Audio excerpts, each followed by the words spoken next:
All right, I've got 6 o'clock. I'm going to call this meeting to order. Roxanne, if you would take roll.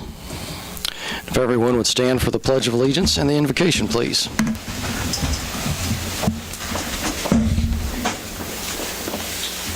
I pledge allegiance to the flag of the United States of America, republic for which it stands, one nation, under God, indivisible, with liberty and justice.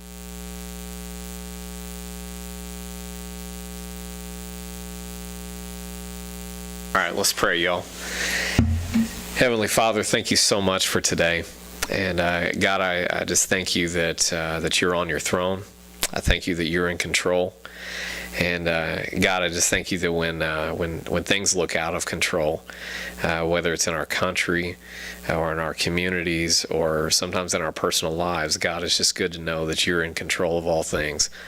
And that we can have a relationship with you. And God, I pray that in light of you being in control, God, I pray that as a community that we would jump on board with your plan, and that we would seek your face and your wisdom, and not just try to do things on our own. God, I thank you so much for this group of people. God, I pray that you would guide their thoughts, guide their motives. And God, may you be honored and glorified by everything we say and do. In your name I pray, amen. Amen. Thank Yep.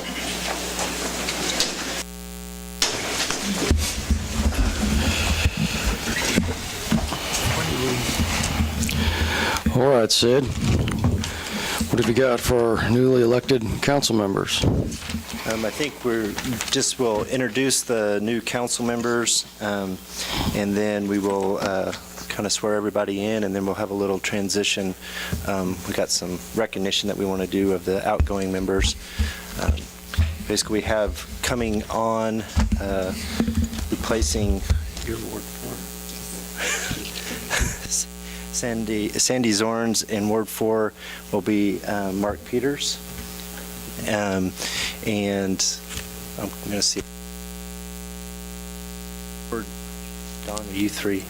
Ward 3, Don Becker will be replaced by Jean Myrick, and be replaced by Ron Ballard. I think I got that correct.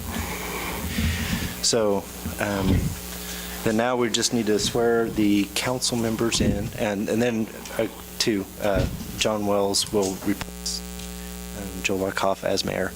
And we'll swear in the council members all at once, correct? And then we'll swear in you as the mayor, John. So if we're going to do the council first, okay? So if I can, Nancy was also re-elected to her position, so I will need Nancy, Ron, Jean, and Mark to come up, please. And your family's welcome to join you if you'd like them to.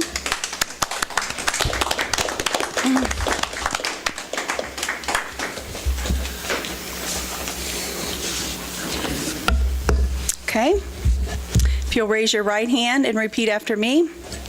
I state your name. I, Ron Ballard, Do solemnly swear do solemnly swear that I will support the Constitution of the United States that I will support the Constitution of the United States and the Constitution of the State of Kansas, and the Constitution of the State of Kansas, and faithfully discharge the duties and faithfully discharge the duties of council member of Iola, Kansas. of council member of Iola, Kansas. So help me God. So help me God. Okay, I need each of you to sign. Let's see, I've got Nancy and Ron.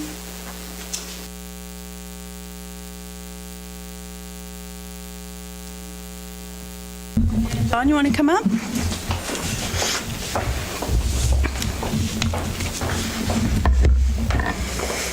a little more formal.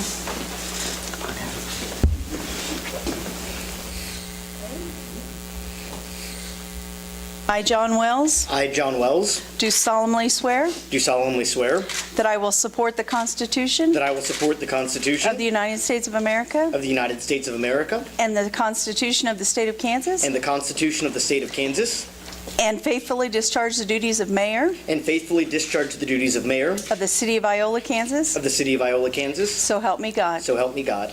Congratulations.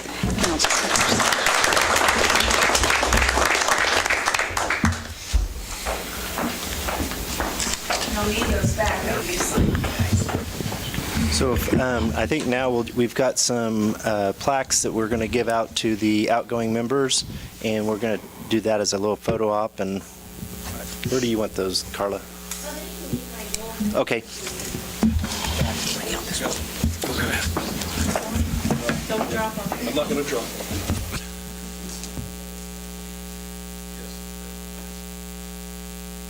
Julie, you're gonna have to hold on tight. Okay.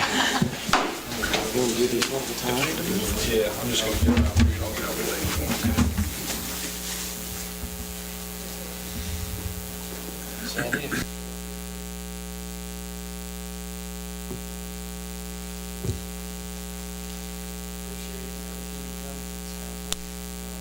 Especially on the EMS.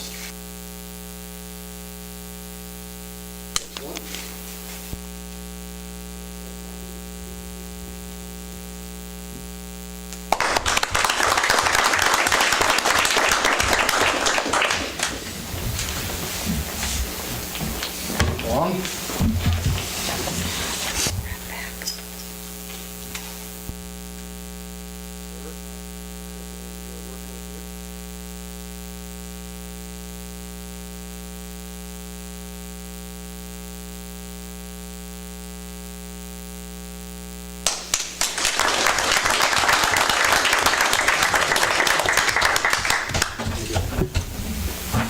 Beverly?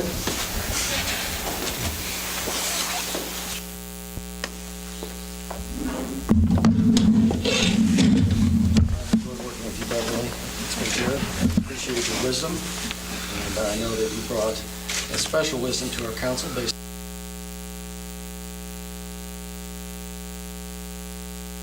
Really enjoyed it. Thank you.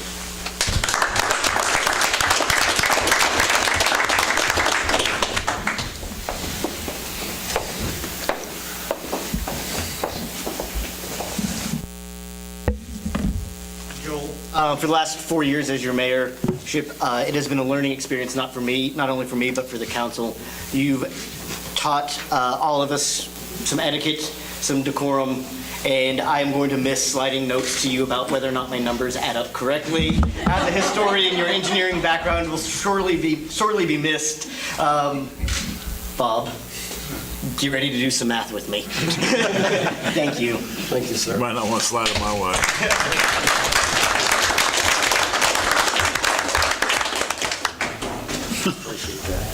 Five plus five, 11. We appreciate the outgoing members and appreciated working with all you. And we will now do a little transition in seating arrangements. If the new members want to come up and find your name tag. Yeah. Do you think this is one of those game shows where it rolls over and the names drop down of who gets on the price of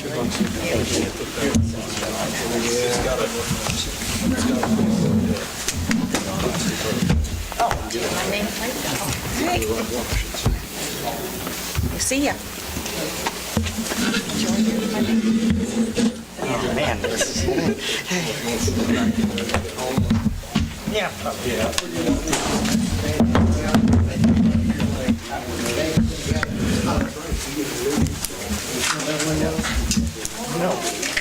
How's it going? Nice to meet you. Nice to meet you. I'll get out of your way now. These are 3 houses. Usually sections 2 and 3. Sections 2. Thanks, Sandy. We're just scheduling a public hearing, so it's not the... May not go back on it,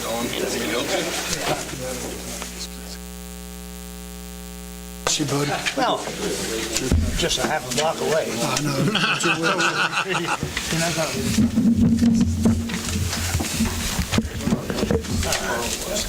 Best of luck, and I'll see you around.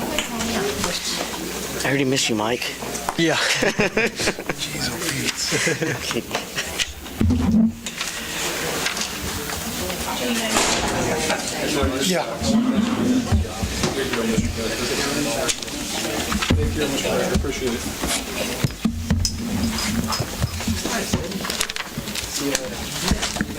Keep up the work.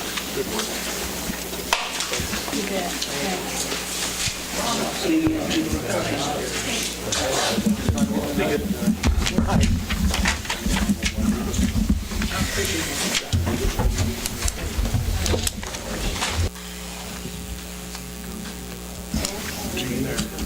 They've got a copy over there. We have 3 copies. Somebody left coffee over here. Get some more.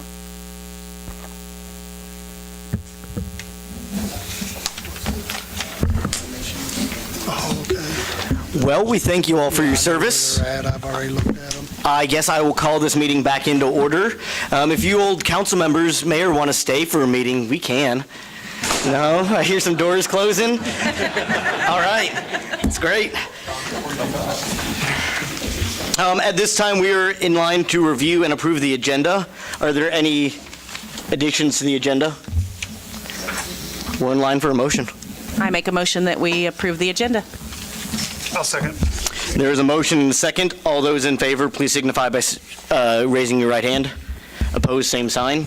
Motion passes. Public comments. I wanted to get you new guys started off correctly. You'll see me a lot because I have lots to say. I wanted to thank the older members and you, Bob, and you, Nancy, and Middleton, Michael, for serving because, and you, Aaron, I'm sorry, my student, I forgot. But anyway, he's not easy to forget either. I had him in class. So anyway, I want to thank you. I know it's a tough job, and you'll be hearing me a lot. But the first thing I want to tell you, this is a teacher in me, pull those microphones up so we can hear you. I get so tired. Everyone knows I come to the meetings, and everyone says, why don't you have them talking to the mic? I said, I bet I've said that 1,000 times in the last 10 years or more. And so pull it up. And if we can't hear you, you're going to see me shaking my hand. So people, it's no good to have the TV thing going if they can't hear you. And I just want to let you know. And I've already met your folks, John, so I can call them anytime I want. And tell them on you, because to me, you're still just a baby, but congratulations on being the new mayor. I think you'll do a great job. But I've watched you pass those notes and ask things, and I wondered who was going to make the first motion. Nancy, I'm proud of you because we're used to him doing it, so it's very good. I have nothing to say other than I'm seeking money again, and if you guys don't do right something on the agenda, and I can't talk about that, I'm going to be after you because I'm trying to raise money for the football stadium bleachers, and bathrooms come first, but I'll be seeing you almost every time. You can't get rid of me until I die.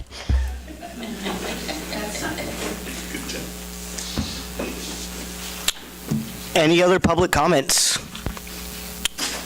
Seeing none, we'll move on to the consent agenda. Are there any questions about the consent agenda?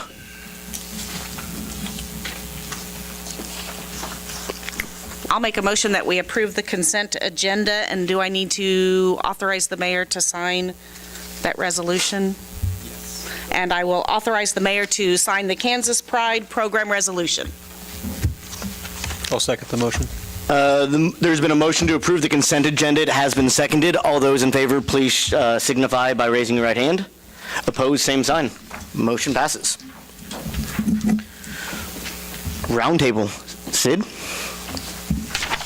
Okay, Mr. Mayor and members of council, I've attempted to kind of put together, Corey's got it going, just kind of a presentation on kind of the city, kind of going over the organizational structure, and also providing a little bit of information on the funding, how the city is funded, and then also kind of a departmental overview. I'll kind of start with the organizational structure, then kind of talk a little bit about the funding, and then kind of end up with several slides on the various departments. This is going to be a rather quick overview, so it's not meant to be in-depth, but if you do have questions, feel free to ask.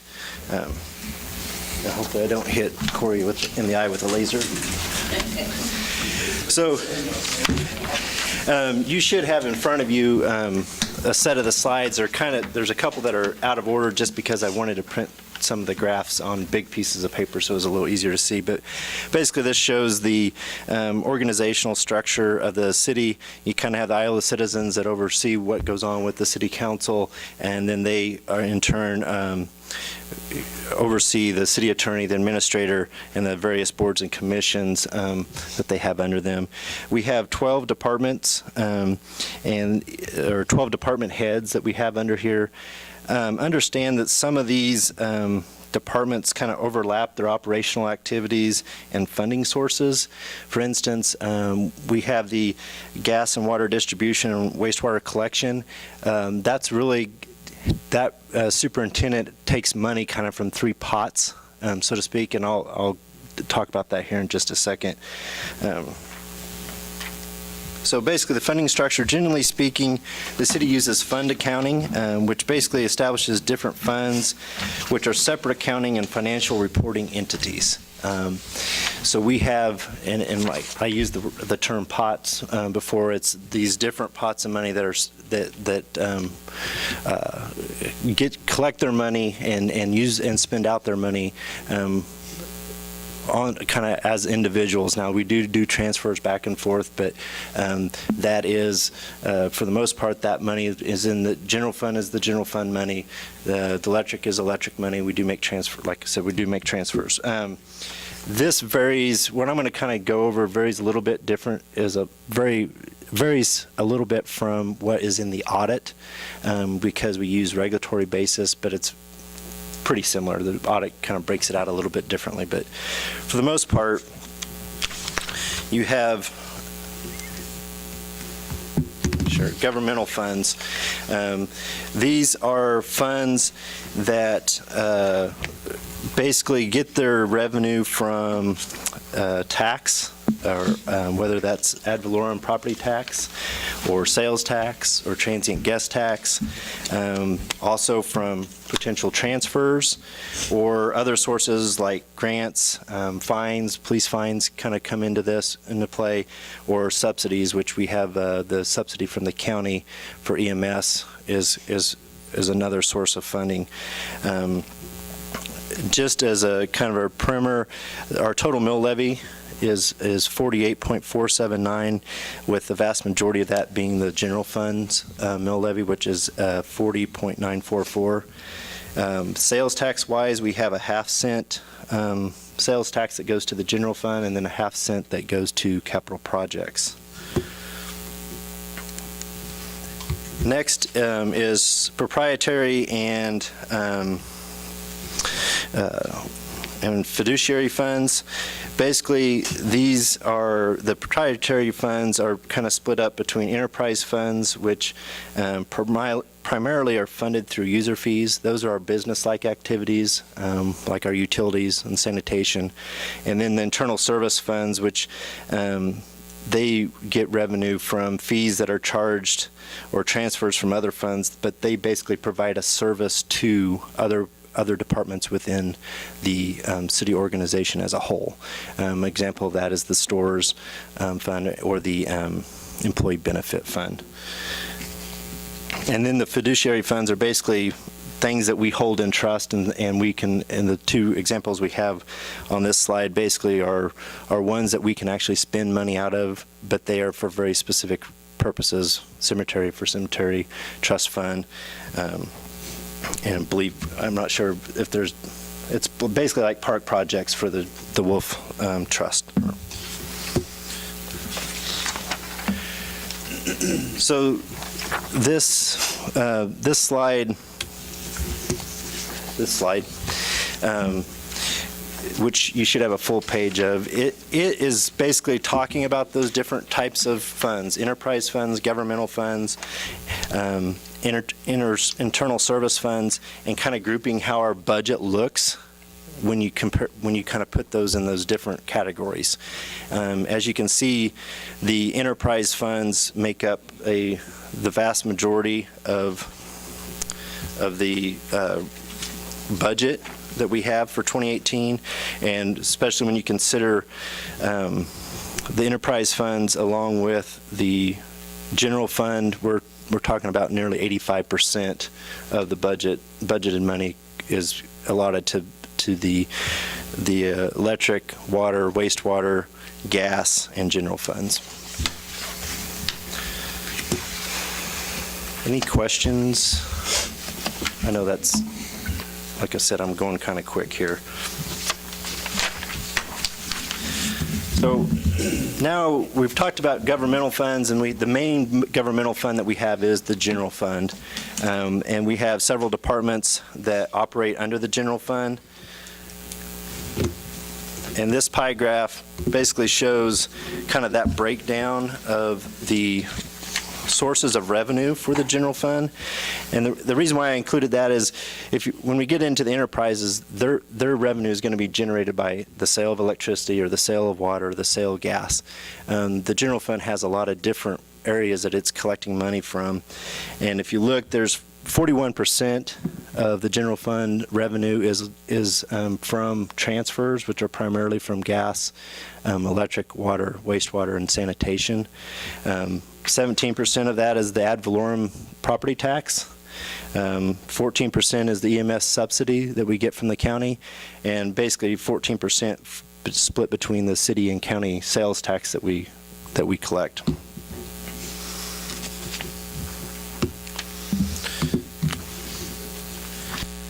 First department, and I'm kind of going through these in order of how you would see them in the financial statement or in the budget, is the clerk utility office.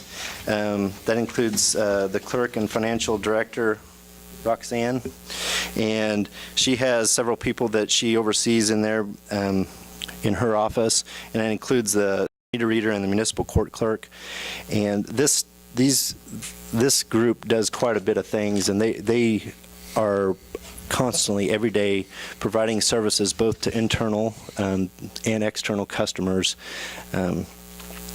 Roxanne serves as the official custodian of city records, and this group also does the utility billing. They take payment receipt. They also pay our bills and answer questions almost nonstop during the day.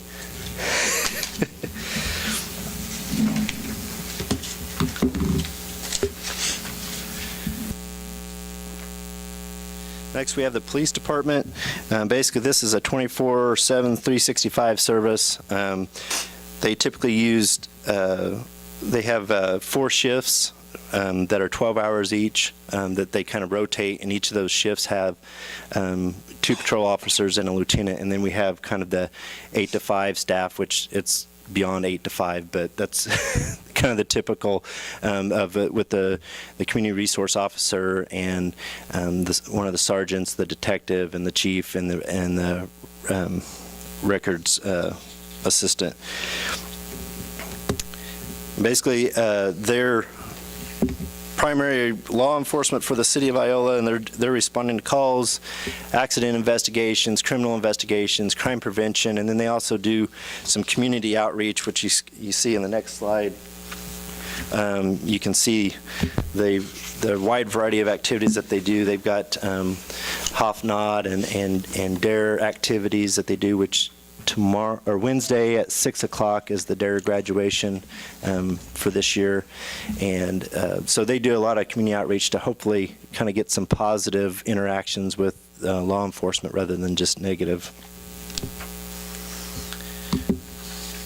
Street and alley, their basically primary duty is to maintain the streets. They do that through a variety of activities, but they also do street sweeping, which helps with our stormwater system, and these guys are also the ones that are primarily taking care of the stormwater system, the storm drains, making sure that they're flowing or like there should be, and taking care of things like that.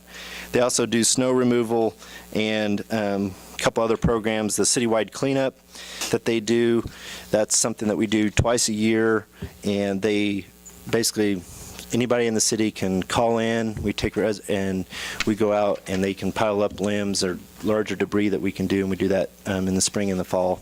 And I think this year or in 2017, I think we had 114 residents that participated in the citywide cleanup. And then we do a reserve a truck, which basically means you call us up. We drop a truck off on a Friday afternoon. You have the weekend to load it up. There are some stipulations on what you can put in it, but basically you can load it up. We come back Monday morning, we pick it up and take that truck out to the landfill for you.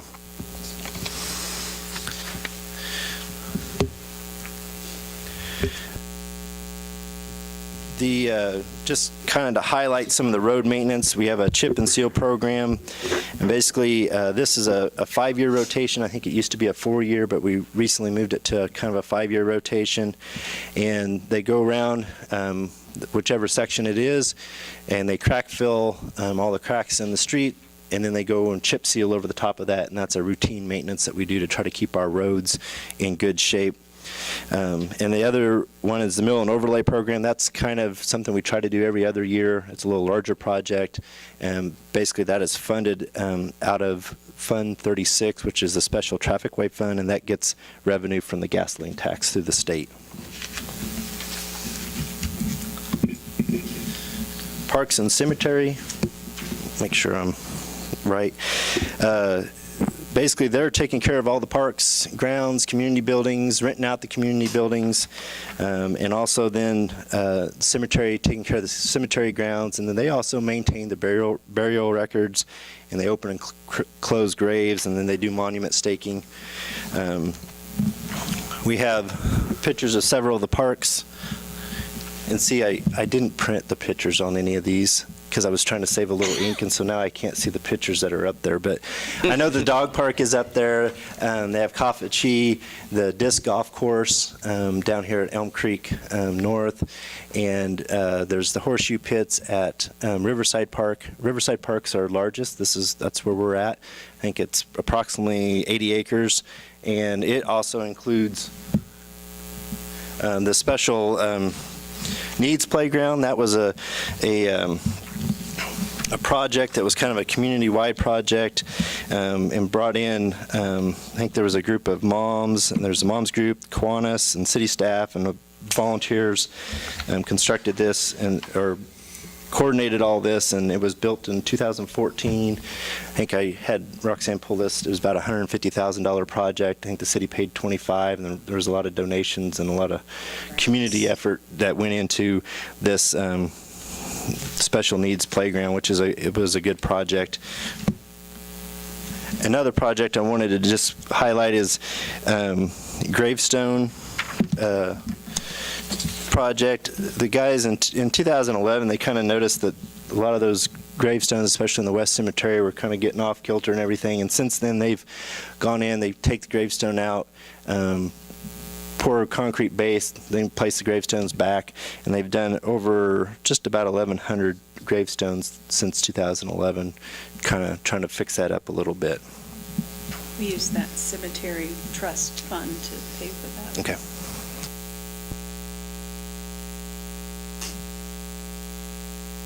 Fire and EMS.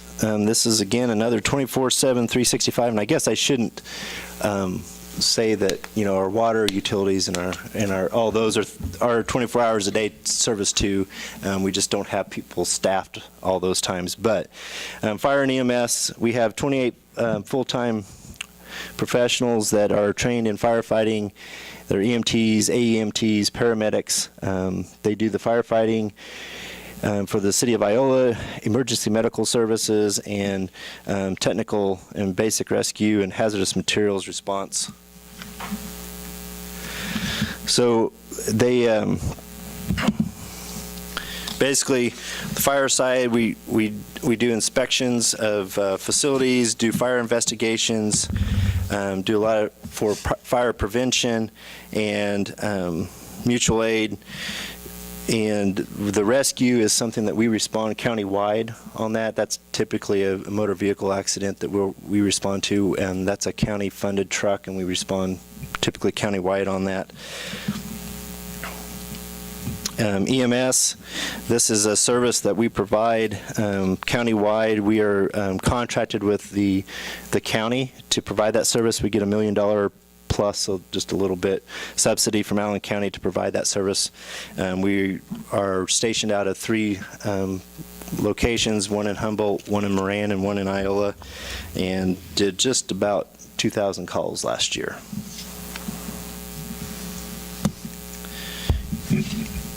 And then we have code enforcement, and this is kind of well, I guess I left out administration in the general fund, but that's all right.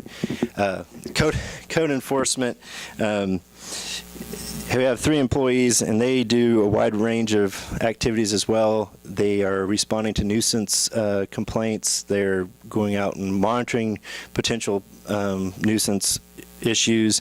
They do building permits. They also oversee the planning and zoning commissions and committees that and coordinate that process for us. And then they oversee the neighborhood revitalization program, and then they also address unsafe structures, which is something we will talk about here in just a little bit, and an action item.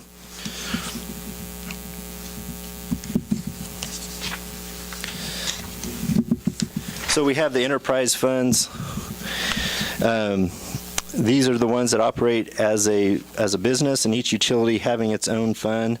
I did want to, as I talk about the gas utility, here again is where we kind of have a little bit of overlap. So you may not see a lot of staff under the gas or water distribution or sewer collection, but all those guys kind of work under one superintendent and often respond to different areas, not just gas or water or whatever.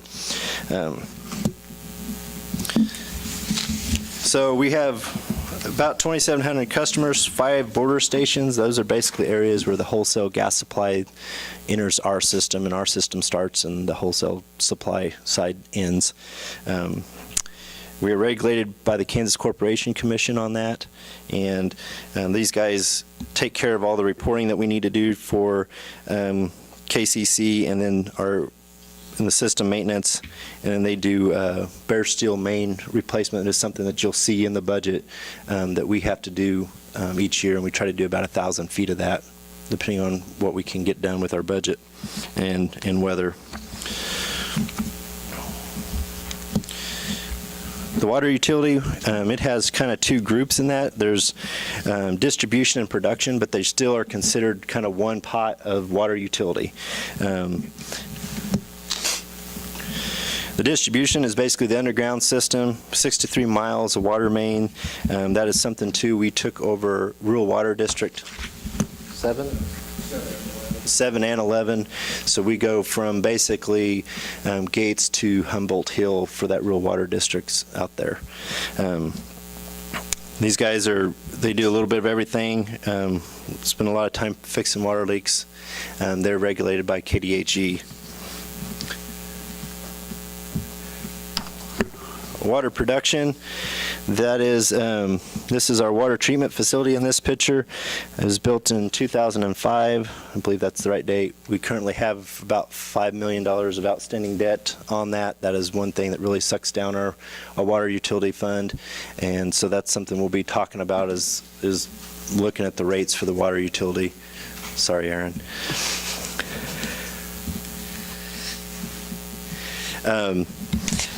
We have 4 employees out there. They are licensed through KDHE, Class 4 water operators. They operate the plant out there. We average about 1 million gallons a day.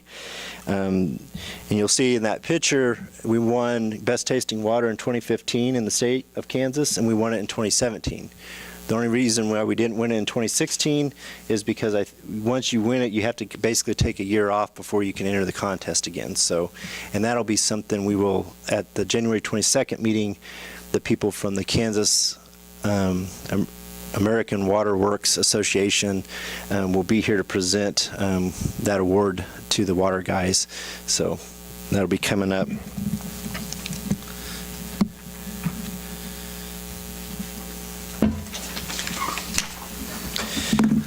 Electric utility, we have distribution and the power production. Distribution side, we're 4,800 customers. That includes several areas that are outside of our city limits but are within our electric territory that we serve, and that one of the easiest example of that is gas. We serve Gas City with their electricity. 100 miles of primary line, lots of lights that we don't have accounted, street lights, traffic lights, ball field lights, Christmas lights, all that these guys help maintain, and they we have 6 substations that are part of the electric system, and these guys are doing a lot of different things to maintain the system. They help with the substation maintenance. One thing I really wanted to point out is both the outage response. You'll see there in the photos, there's a couple pictures of the lines that fell down going up to Russell Stover's that they repaired back in October. So these guys are responding to outages, whether it's a squirrel in a line or a bird or major storm event that's knocked down several poles. And then I wanted to point out the tree trimming program. That is something that we do both internally and we also hire a contractor to do.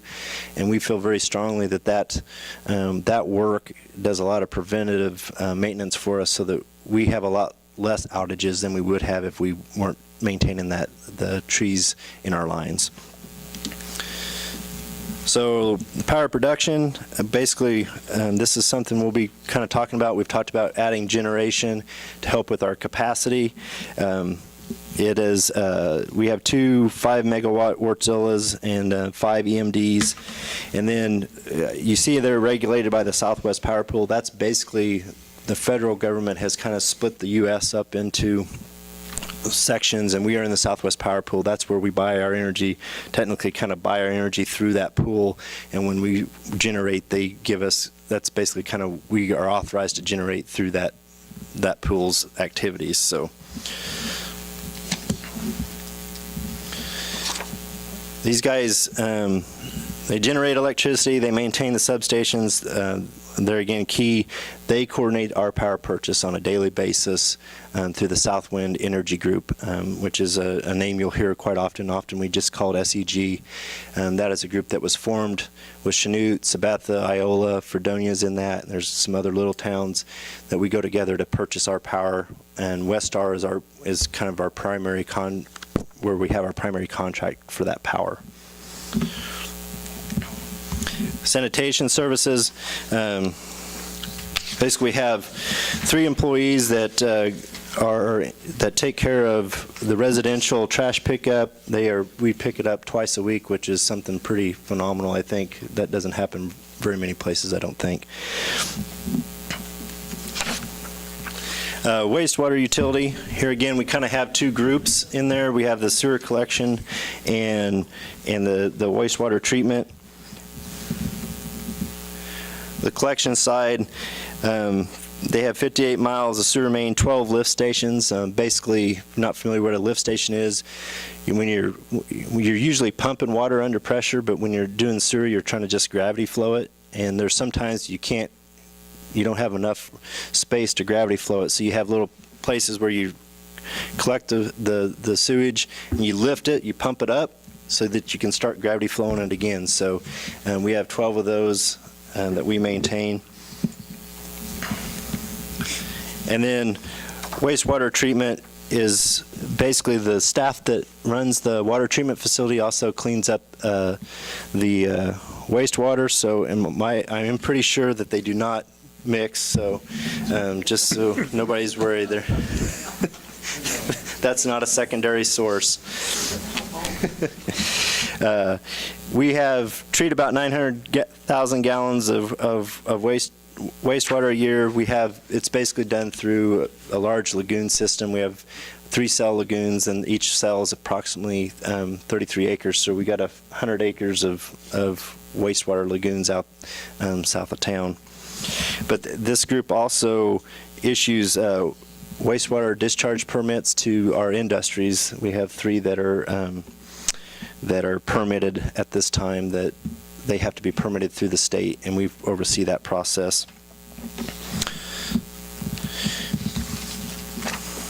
Kind of getting to the end, sorry. Other operational funds, basically what I'm talking about in operational fund, I'm talking about a place where we have activity, we have people that are actually working on a day in and day out basis. So we have the stores. This is one of those internal services funds that we utilize. Basically, this is a place where, for example, we buy our fuel, the stores department buys the fuel, and then it gets sold back as departments use it out of our inventory. And we do that with other pieces of merchandise and materials that we have that we utilize on a regular basis. Recreation.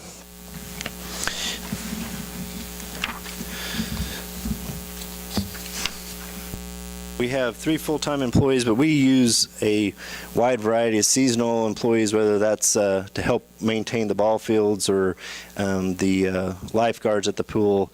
We have umpires, scorekeepers. We have coaches that volunteer their time, all to help organize the activities that the recreation department puts on.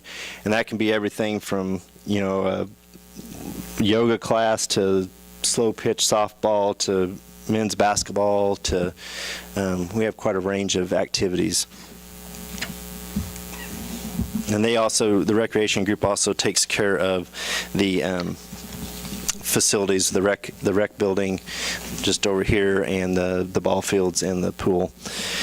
Lastly, kind of the other funds that I kind of wanted to highlight, we have the capital projects fund. Again, if you remember, I said that is funded through a half-cent sales tax. That generates roughly $600,000 a year.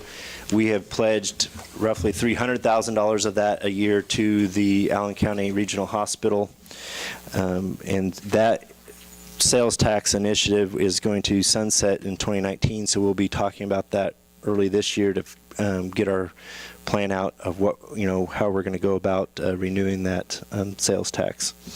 But that capital projects goes to larger projects, which actually feeds into the major streets. That major streets really doesn't have any direct funding, but we're transferring money out of capital projects into major streets for a larger project, which I think Corey has his eye on Madison Avenue at some point in the future. Is that correct? Yes. And then equipment reserve is another kind of bigger fund.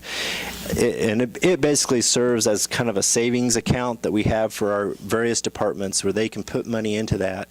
So as they get through the cycle of buying equipment, they can take that money out of the equipment reserve and it gets put into their fund, and then they actually make the purchase out of their capital outlay in their fund.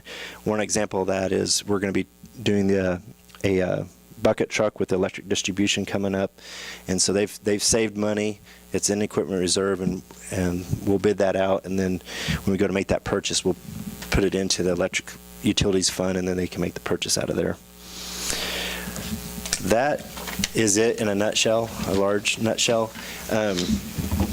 I do want to just kind of mention real quickly, we are still planning on doing kind of a quick driving tour. It'll be about as quick as this presentation, of trying to drive around to some of the different city facilities just to kind of familiarize, particularly the new members on council. If anybody else wants to come, just let us know. We're planning on taking the minivan. If we have more than 3 or 4, we may need some other vehicle, but and then still planning on like an orientation session with the new council members, it'll be like a 3-on-1 to just go a little more in depth on the city budget and operations. And then I just kind of want to put a plug in that I do think we need to be considering a goal setting or a strategic plan revisitation or something in the near future as well. So that's all. If I have any questions. Thank you, Sid. Any questions for Sid? Okay. The next motion, our next item of business is the council president appointment. The council president is basically a stand-in whenever, if I have to miss a meeting, they will conduct the meeting.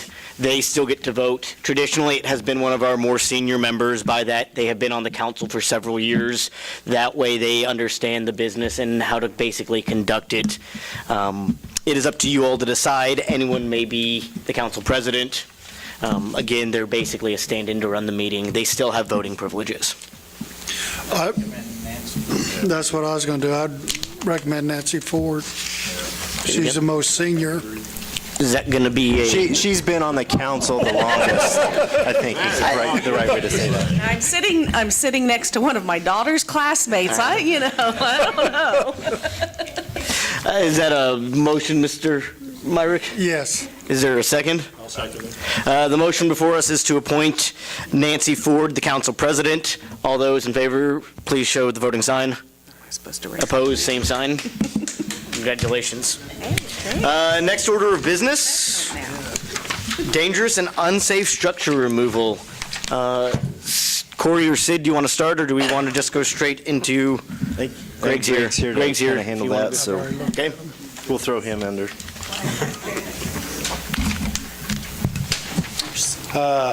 Actually, I didn't know I was going to be speaking now. Before you, there's just a resolution, 3 resolutions on 3 addresses tonight. The resolution is just asking the council to approve the resolutions so that we can set up a hearing at a later date to have an open public hearing to discuss the condemnation of those 3 structures and possible demolition of them. There's some booklets floating around there. Again, there's pictures in there, the copy of the resolution, the deed check on it, and a copy of my report on those. But again, they're there for your review. Tonight's meeting tonight is just asking for you to approve the 3 resolutions so that we can set up a hearing at a later date. I believe I have it in there for February 26th. After looking at the photos, obviously all of the houses are vacant right now. Nobody's living in any of them. Yes. I'll just make the motions. I will make the motion to approve Resolution 2018-01 for 3 West Neosho, setting a public hearing on February 26, 2018 at 6 p.m. based on Section 14-6111 of the Unified Development Code. You want to authorize me to sign that too? And authorize the mayor to sign it. Second. The motion at hand is to approve Resolution 2018-01. All those in favor, please show the voting sign. Opposed, same sign. Motion passes. All right, I will make the motion to approve Resolution 2018-02 for 322 South Street, setting a public hearing on February 26, 2018 at 6 p.m. based on Section 14-6111 of the Unified Development Code and authorize the mayor to sign it. Second. The motion is to approve Resolution 2018-02. It has been seconded. All those in favor, please show the voting sign. Opposed, same sign. Motion passes. And I make the motion number 3 to approve Resolution 2018-03 for 426 North 3rd, setting a public hearing on February 26, 2018 at 6 p.m. based on Section 14-6111 of the Unified Development Code and authorize the mayor to sign it. Second. Motion has been made and seconded to approve Resolution 2018-03. All those in favor, please show the voting sign. Opposed, same sign. Pass. Item C, gasoline and fuel bid award. Do you want these back, or should we give these to? Just leave them there. I'll pick them up after. Okay. Mr. Mayor, members of council, staff recently solicited bids for gasoline and fuel purchases. This is basically because our cumulative purchase is over the $20,000 limit set out in the purchasing policy, is why we solicited these bids. We got 2 bids back, one from Hampel Oil and one from Leroy Co-op. We basically asked them to give us a price over the rack rate, and so it includes freight and kind of what their profit is, and we determine that as the total extension. And when we reviewing these, the difference between the 2 bids, what we did is we combined the total extension for gasoline and the total extension for diesel, added those up for each bid, and then, sorry, I lost my... we added those up and came up with a total combined extension price, and then compared that using our purchasing policy, went in and looked at which bid, because Hample Oil was higher than Leroy Co-op, and in our purchasing policy, we say if anything's within 7% local, we'll consider that. And they were actually, when you do that combined, I think it was closer to 8% higher than what Leroy Co-op was, and that's where staff came with recommendation to award that bid to Leroy Co-op. What is the, what's the difference per year, what it would come out to? Gallons? How much extra would we be saving with Leroy over Hamble? If I did my calculation right, and what I did is I took the estimated gallons that we used on our bid, 25,000 for gas and 40,000 for the fuel. That comes out to roughly $400 difference a year. Because when we're only talking pennies on the gallon, basically, on that difference. Hample was $400 higher a year? Yes. And the $400 made it to the point where we were above our 7%? Correct. Is it, The $400, we looked at what we bid. We wanted to know what the extension, or basically what their profit and their freight would be. So that total extension. We looked at, that's what the number we were looking at bidding. When you look at what we bid, that percentage is higher there. right. 2017, we had $128,000 fuel purchase for the year. Yeah. Yeah, give or take a little. So if we put that into percentage with $400, we're looking at it not even a percent. Is that right? Probably, yeah. I don't think that we can take into account a vehicle, like, if we buy a vehicle, we're not looking at their profit. They give us the price, and that's our percentage that we go based on. And I guess, But that's how we bid it, to try to get apples to apples. and I understand that too, but I guess when you look at the whole picture, if we can keep that business here, local, for $400, to me, it seems like, I guess it's worth keeping it here in our town and in our county and in our community. Basically, staff's recommendation was based on the yes, purchasing yes. policy and how we were trying to And I interpret appreciate the fact that everybody looked at that and really put the numbers down and really looked at that purchasing policy.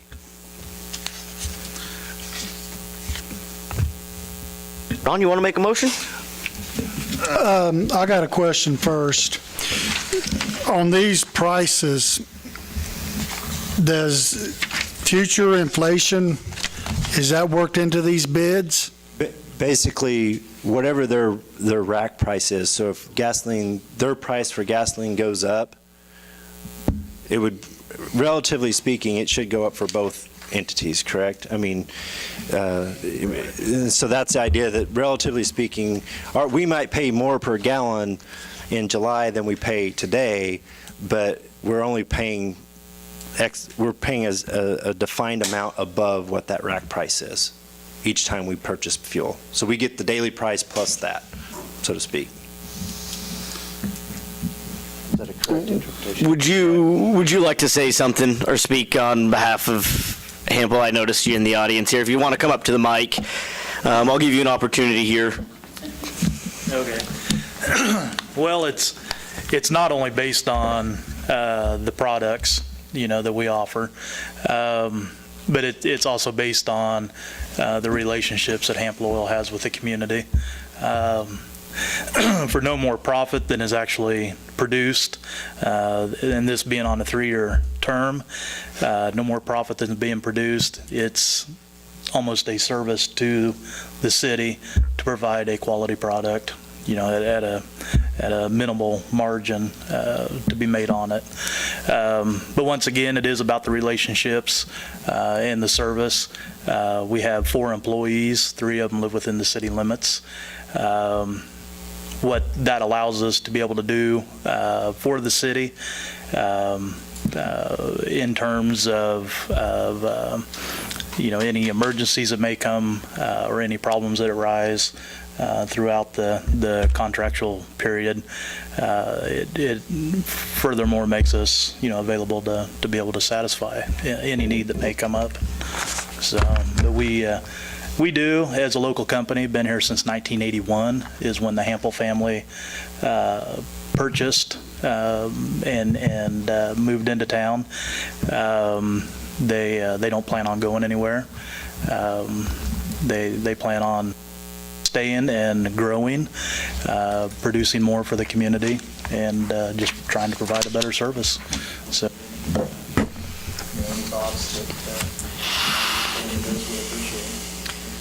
Council have any questions? Do you have any charges if we have an emergency runs or anything like that? Do you charge the city? We have not in the past. We've had a few of them arise, and like I said, after hours, it's not a problem. During hours, not a problem. But no, there's not been any additional fees acquired with any extra service beyond what's stated here. There again, it's about the relationship and the service that we can provide for the city of Iola.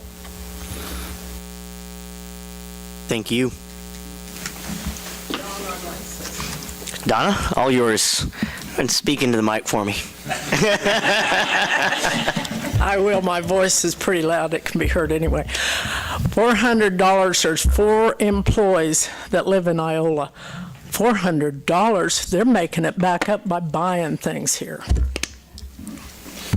I'll make a motion that we give the fuel bid to Hampel Oil for 3 years at the total combined extension price of .13300 per gallon. I would second that motion. The motion at hand is to give Hampel Oil the bid. It has been seconded. All those in favor, please show the voting sign. Opposed, same sign. Motion passes. Item D, ball field.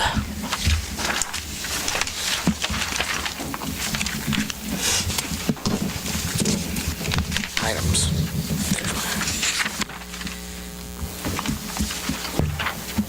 All right, Mayor and Council, sometime we've had some disrepair of those bleachers over at Field 3.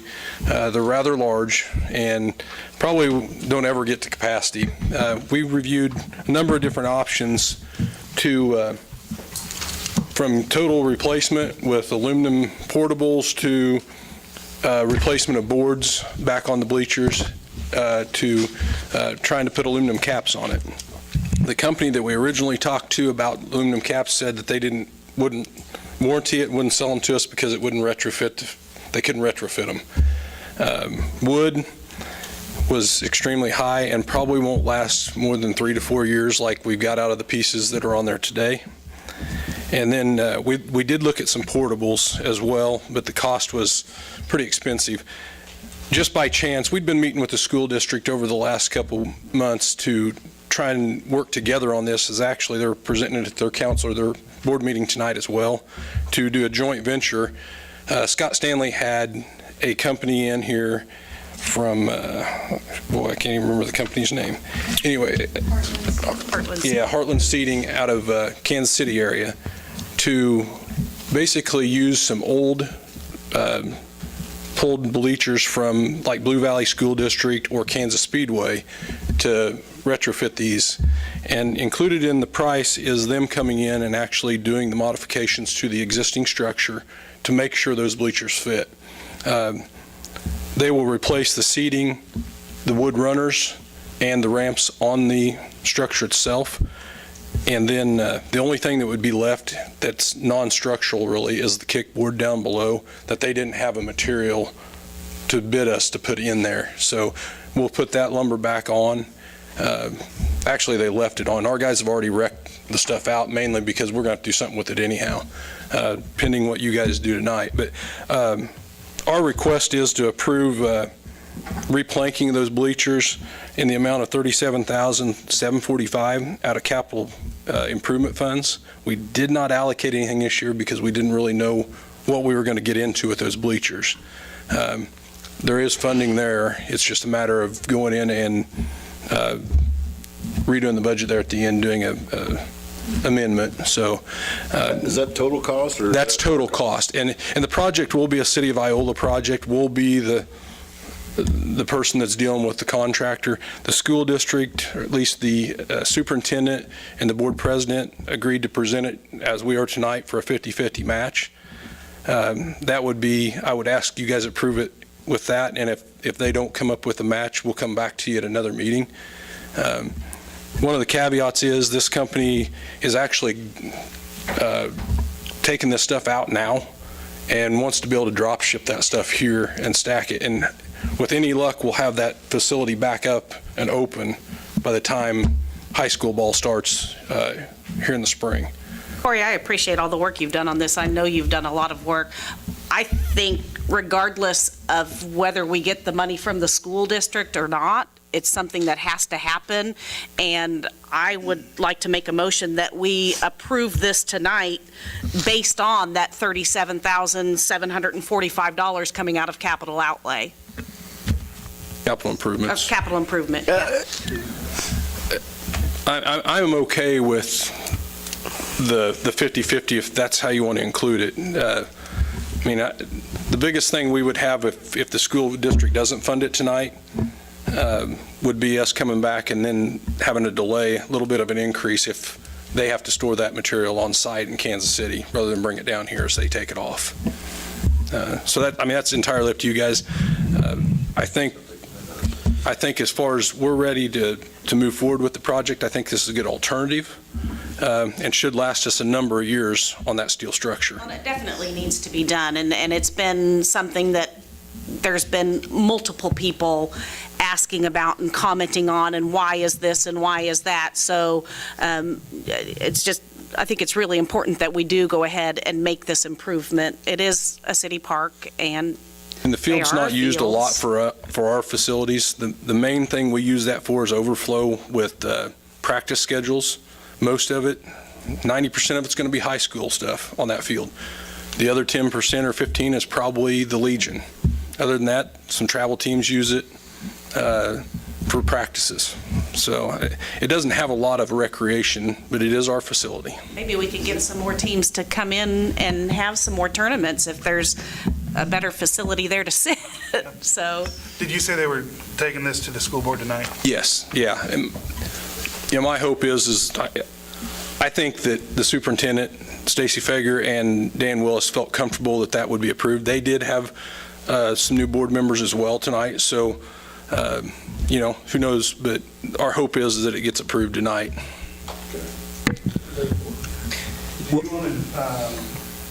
Nate, the motion at hand right now is to pay for, is a 50-50, but if they don't pay the 50%, to go ahead and move forward with it. Yes, that is my motion, and authorize staff to sign all the necessary documents. I'll second. The motion at hand is to move forward with the 50-50 split, pending the school board. If the school board doesn't, to go ahead and move forward with it anyways. All those in favor, please show the voting sign. Can I have a comment? Okay. Sorry. The third option, or I guess this is the final option, removal of the existing structure and purchase of portable aluminum structures. What would be the cost to put 2 or 3 aluminum? Well, what we were looking at, Aaron, was a portable structure that could be used in a couple different places. One being over at the football field, because they have a lack of visitor seating at the football field. However, the height of that structure, when we're dealing with about 300 spectators in this grandstand, the biggest we really could probably get for the dollars would be 100 to 120, and plus you're getting rid of an older structure that people like for whatever reason, but it wouldn't, that portable wouldn't work over at the football field, is why we really backed away from it. And we would have to do some base work to raise up over there where that that other structure is, plus wreck that big steel structure out. I mean, that's... So if I'm not taking into consideration the UST 257 property, I'm just looking at the city of Iola, the bleachers that are throughout the park right now, if we were to purchase some like that, what's the cost on those? I don't know that we have a cost on those other ones, but that portable, I think they were $20,000 to $25,000. Plus, as Corey said, if we did that over here, we'd have to kind of, one, tear down the existing structure, but then we'd want to build kind of a concrete base that we could drive that portable up on, so they would be at the right height to see out into that field.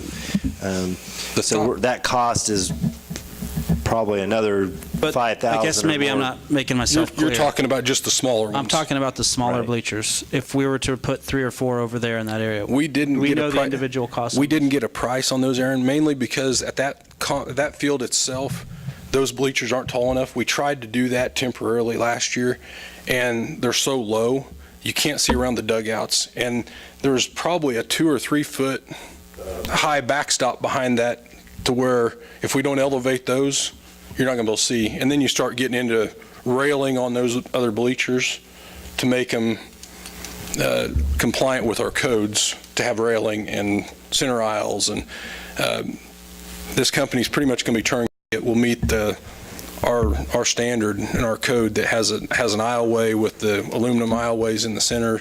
And gosh, I hope will last a long, long time. So there was no way to get a second bid on this, is that correct? This was just a by chance deal. These guys are a company that go in and retrofit other places, and they scrap that out. And it just so happened he was in inspecting the middle school and the high school that we got, I guess, fortunate enough to get this. And it seemed like a very good alternative to save the structure itself and not have to put in something that was smaller that was probably going to raise a lot of attention to the public. Donna, do you have a comment? I knew you would. Remember, I was the one that come and griped about the seating, because I sat out in my car in hot weather until some of the people that I'd had in school invited me to sit on their chairs. That thing was so unsafe, it wasn't funny. But the thing I wanted to bring to you, Kansas Speedway's the one that's selling this. The only reason I know we're talking about for stadium facilities, which I'm looking at, we're talking about the school facilities. I understand if we don't hop on this fairly quickly, so if we're waiting until another meeting to get a whole lot of things, this is what I was told by Fager. They'll probably melt down that structure, and then we don't have a choice. This is what I heard from Fager today. I talked with him because I said, I'm going here. He said, are you sure you don't want to go there? And I said, no, I like to give you guys grief. But I think we need it. We have let our park facilities just really deteriorate, as you've heard me say a million times. And I told you after the swim meet how many people raved about the stadium, raved about our swimming pool. I've never heard a word about raving about the stands in the field, in the baseball field. We need to do it. It's as good as lights. Are there any other questions? Yeah, so I guess I have a concern. We're in our first meeting of 2018, and we're already trying to figure out where we're going to get some money for something we haven't planned for. What kind of effect do we think this will have on the budget? Is it something we think we can take over, or? So the capital projects, in fact, I brought the budget here. Hot mess right now.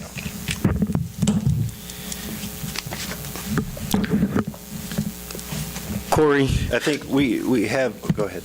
Correct me if I'm wrong, we're looking at maybe some significant savings from our last big capital purchase, which would be the bridge. Is that correct? Have we heard back anything officially? That we could basically cover. That we also did budget for. Well, the bridge is funded this year. I mean, you guys allocated $350,000 for the bridge. We will expend every bit of that. However, we will have $350,000 at this point coming back in. We do have some inspection services that will be 11, 12.5, not to exceed that we will pay for. But we do, with the help of Damaris over at Thrive, we did fill the gap of that $76,000. That was basically what I was querying on. So what we had originally planned or thought would be a $76,000 city purchase is now maybe under 20. Is an under 20 purchase. Oh yeah, it won't exceed 12.5. I think Sid can give you the budget balance in the capital projects fund probably there, and I guess the capital projects fund has got the funding to do that. And I mean, it's just a budget amendment at the end of the year. We just didn't allocate it because we didn't know what to allocate. And remember, we were doing the budget in late June, July, early August. I think this had kind of come up, but we weren't really even sure where we were going to be with any of that. So basically, capital projects fund, I'm not sure the exact number. We were kind of projecting about $1.1 million to be in that fund, and with what we project that we would get in and what we were going to spin out already, we were going to end up with a net income of about $100,000 for 2018. So we just would eat into that net income potentially. But as John said, that $350,000 expenditure, now we do have the grants in the budget, but we also had that $76,000 gap or $80,000 gap in there. So that would close. This would be the same fund we purchased the land out of also. I'm comfortable splitting it with USD 257 because I think we're going to see some trail and rec funds coming in here pretty soon. But I would be against this motion just because I'm not comfortable with the 37,000. So we go ahead and continue with that motion. There is a motion and a second. The motion at hand is to split 50-50 with the high school pending their approval. If they do not, is to purchase the entire stands. All those in favor, please show the voting sign. Opposed, same sign. Motion passes.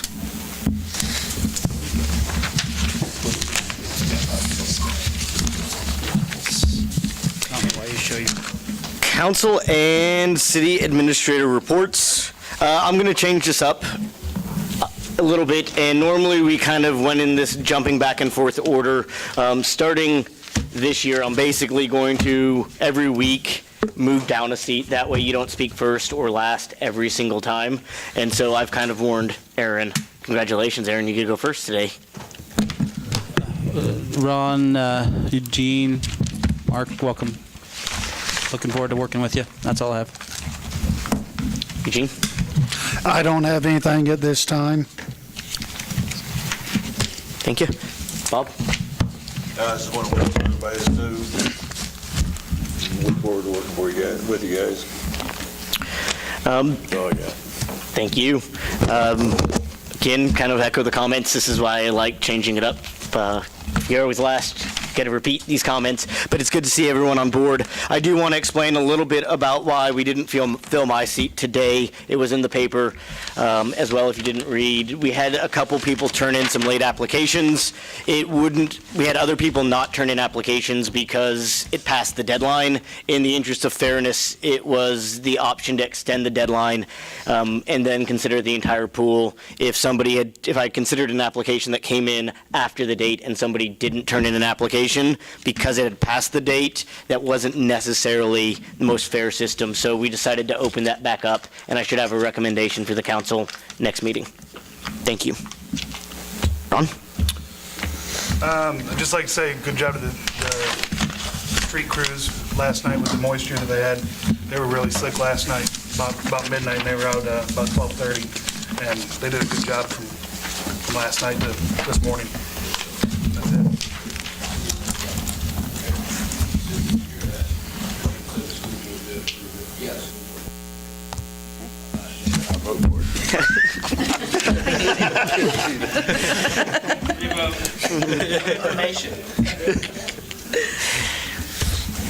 Mike?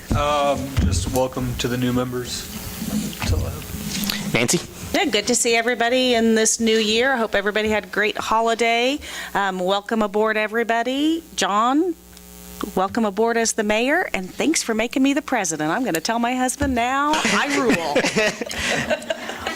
Mark? Nothing at this time. Last but not least, Sid. Yes, I just wanted to touch on we're taking, I think what we had in the paper was 5 p.m. on Wednesday, the 17th, for those applications for that empty vacancy, or the vacancy in Ward 1. Wanted to also touch base and kind of let you get this on your radar. The First Impressions group that thing that we did back, I think we voted on it back in October or September. Well, that's all kind of coming to fruition, and we have a meeting planned for February the 5th at 6:30 at the Bolus. I'll be getting information out about that, but they'll come and do I think it's about a 45-minute presentation, and there'll be a little bit of discussion time on that. Also, for the new members primarily, we try to do a driving tour. If you want to touch base with me afterwards and kind of confirm a time, we haven't really set a time yet, but that we were planning on doing that Wednesday afternoon while it was still light. I was thinking, we could just do that, whatever, and it'll get dark too soon. So, and if anybody else wants to go along on that, let us know. If we get too many, we'll have to call a special meeting, but I think we can do that. And then the orientation session, I'll visit with each of you guys about that when we can coordinate that. Lastly, we have got council provisioned emails through our Google Mail. I've got that all set up. I'll probably send you a email to your old account, or the one that we have on hand for that, but staff will start using that city email for all of our correspondence with that. And if you have any questions on that, I can help you with that. Email account. Yeah. Bob, do you want to? Bob, did you have anything? Not really.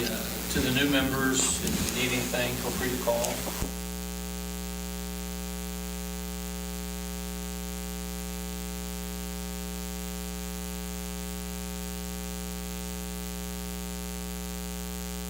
Stop by the office or call. But other than that, Sid, Roxanne, Corey, do an exception.